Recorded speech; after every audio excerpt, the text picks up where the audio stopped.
Are you relatively new to the real estate industry or new licensee, or maybe you've been in the real estate industry for a few years, but you're really looking to accelerate your real estate business and not fall victim as the majority of real estate agents, new licensees, don't renew their license after 2 years. That's a National Association of Realtors statistic that 87% of new licensees don't renew their license and get out of the industry in the first year or two. So today I'm going to share with you some top 12 strategies to make sure that you succeed as a new real estate agent, create a bulletproof business plan so you won't fail in your first year, and exactly what you need to do and thrive in this market.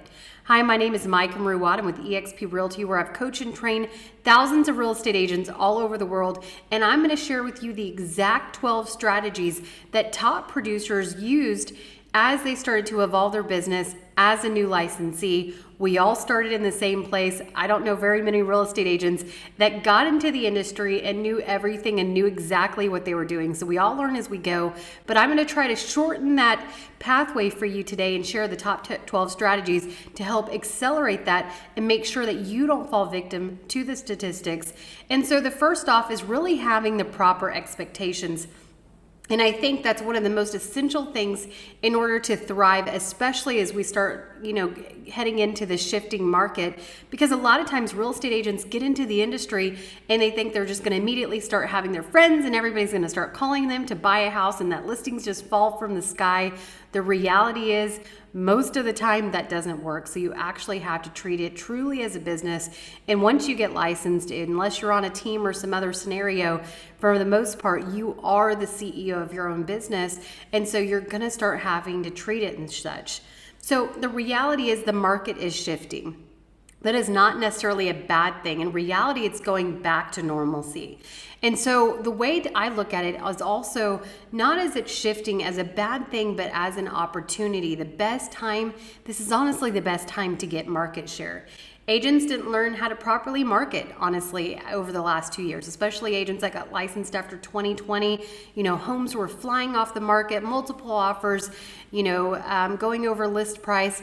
And so really you didn't have to utilize a lot of the strategies that we've had to utilize in the past as far as marketing and branding and pricing homes correctly, having negotiation strategies, price reduction strategies, things like that. So when the market shifts, low producing agents aren't going to put in the work. The low producing agents, the lazy agents, agents honestly that just aren't focusing on it as a business, doing it part-time, maybe selling 1 to 3 homes a year, that's just not going to cut it in this market. And I know that because I got licensed in 2009, October of 2009, in a down market. And I actually look at that as a blessing. It was incredibly difficult to get deals. It was incredibly difficult to build a business, but that was the time that I excelled and I learned. And so this is really not just a shifting market, but we're going back to a normal market and not just kind of this fantasy world that we lived in over the last couple of years, where honestly it became incredibly easy to sell homes in the terms of being able to put a listing on the market, get multiple offers, and a lot of times sell homes over asking price, which is just typically not a normal market. So number 2, you've got to create a business plan. I always talk about the roadmap to success. If you were going to drive across country, you wouldn't do it without some kind of guide or GPS. And so when you have those foundational skills, the business plan, that's going to allow you to control what you can control and not really the outside circumstances like the economy, like the market, like inflation, things that are completely out of our control, and be productive and not just busy. So when you have a 1-page business plan, if you'd like it, go ahead and comment below. We'd be happy to share with you our 1-page business plan. But what that's going to allow you to do is not just be busy, because we can all spend 12, 14 hours a day being busy, but really be productive and focus on your income producing activities.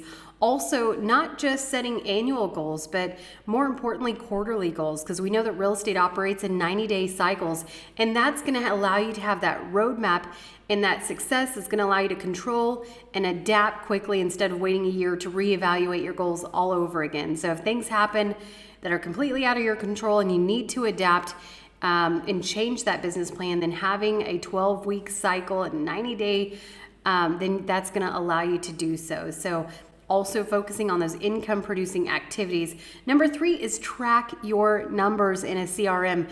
I hardly know any top producer that doesn't have some kind of tracking method, a CRM, which is a client relations management system. That's going to house your past clients, your new leads, your sphere, people that you should stay top of mind with, and really allow you to track your number. And more importantly, don't be afraid to ask for referrals. Reach out to your SOI, which is your sphere of influence. That's your family, friends, those are closest to you. Don't be a secret agent. Let them know that you got into the industry. Do this big announcement, and more importantly, stay top of mind with them, but also start working on creating a sphere of power. Those are 10 personal cheerleaders that want to see you succeed, and this is definitely something that you can create over time, because a referral from somebody that you know is considered more of a warm lead as opposed to a cold lead, and warm leads are going to have a much higher conversion because they already like, know, and trust you most likely, as opposed to just an internet generated lead, which is a cold lead that's going to be a little bit harder to convert. And number 4 is work on your personal brand. As I mentioned, you are the CEO of your own business, not just your brokerage brand.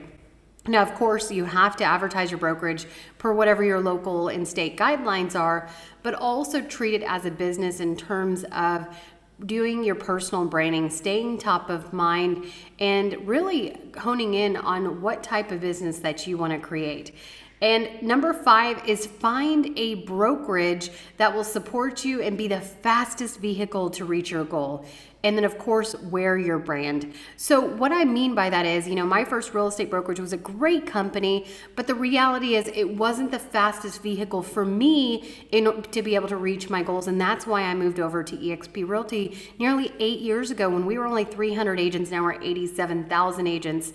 And so the reality is, every real estate brokerage is great, but some are going to have faster vehicles than others, depending on what your goals are. So definitely, if you want to have that conversation, reach out to me, and I'd be happy to help guide you through that process.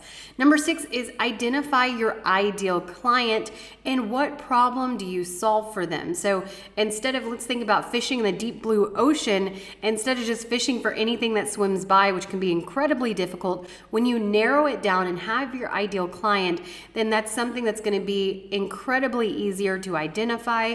You're going to start seeing that client everywhere. It's kind of like if you buy a new car and you just purchase a black Escalade, for example, and you think you're the only one in town that has it, and then you go and purchase it, and mentally you start seeing them everywhere, right? That's what's going to happen with your ideal client. If you know exactly what you're looking for, then you're going to be able to identify that, and more importantly, start targeting your marketing to that ideal client and exactly what problem do you solve for them. Number 7 is work on 3 to 4 lead generation buckets only. If you don't have any lead generation buckets yet, introduce 1 per quarter, but don't go after the 100, because in real estate, there's a lot of shiny objects, and you might hear about this one and this one and this one. When you narrow it down on your business plan to 3 or 4 lead generation buckets, then those are the only prospecting activities that you should focus on. And so when you do that, that really becomes easier on the other things that you can say yes or no to.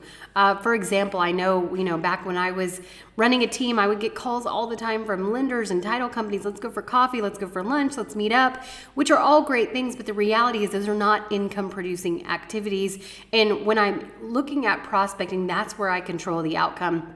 And the reality is, when you're meeting out a lender, for example, for coffee, they're wanting to get to know you and help you in your business, in return hoping that they may get a client, right? But that doesn't help you or them if you don't have any clients yet. So definitely hone in and focus on your prospecting. And I know that a lot of times it's boring, but you have to do the dull and boring task first in order to really earn the right to do those fun activities later. So you might look at some top producers, maybe they're running teams, and you're like, oh, well, they're not doing open houses anymore. They're not doing prospecting and lead generation anymore. They've earned that right over time and they built the business. So you have to get to the nitty gritty and do those things first. Again, don't go from A to Z and try to skip all the steps in between.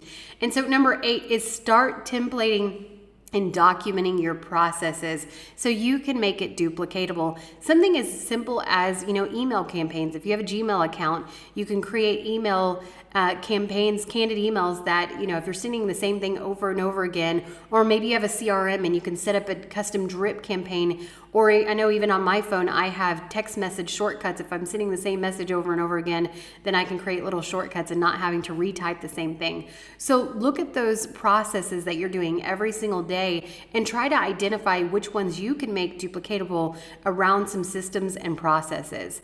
And then, of course, number 9 is if you own the mind share, you own the market share. So definitely think of ways that you can get involved in your community, get involved with your sphere of influence or your sphere of power, and how can you stay top of mind. And of course, you can also do that using social media, but if belly to belly is always better, being face. And I say that as a former real estate broker, I'd have agents come to me and they're all upset that, oh, well, my neighbor just bought a house and they used a different real estate agent. Okay, well, when's the last time you reminded them that you're in real estate, that you're a licensed professional? Oh, well, they should know, right? And so reality, it's often hard for us to look in the mirror and kind of identify that it's by things that we did or didn't do. So it's important, even if you think people know that you're a real estate agent, to stay top of mind. And one of the best ways you can do that is through brand awareness, and also make sure that you're wearing your brand consistently.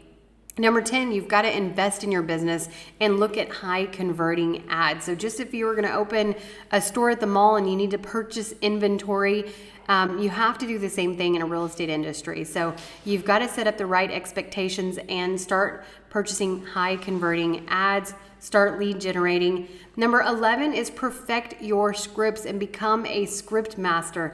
Just as if you're a real estate, a professional in any other industry, let's say it's an actor or a sports professional, they practice hours and hours and hours before they make the movie or before they're on the court or the field. So why is real estate any different? And I think that's one of the things that's really underutilized is practicing to make perfection, because there's going to be objections that you're going to handle.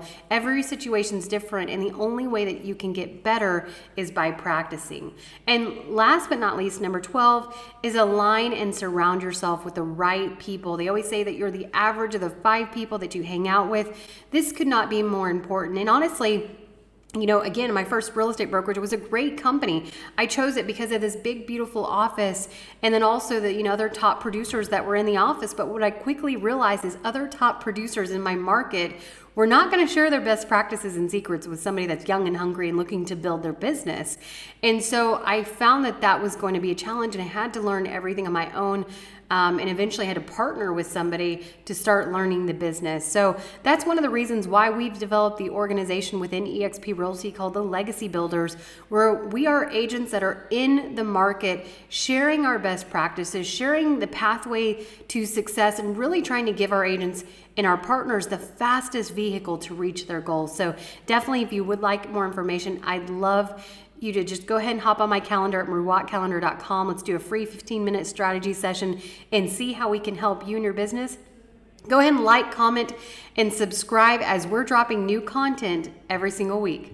Thanks for watching.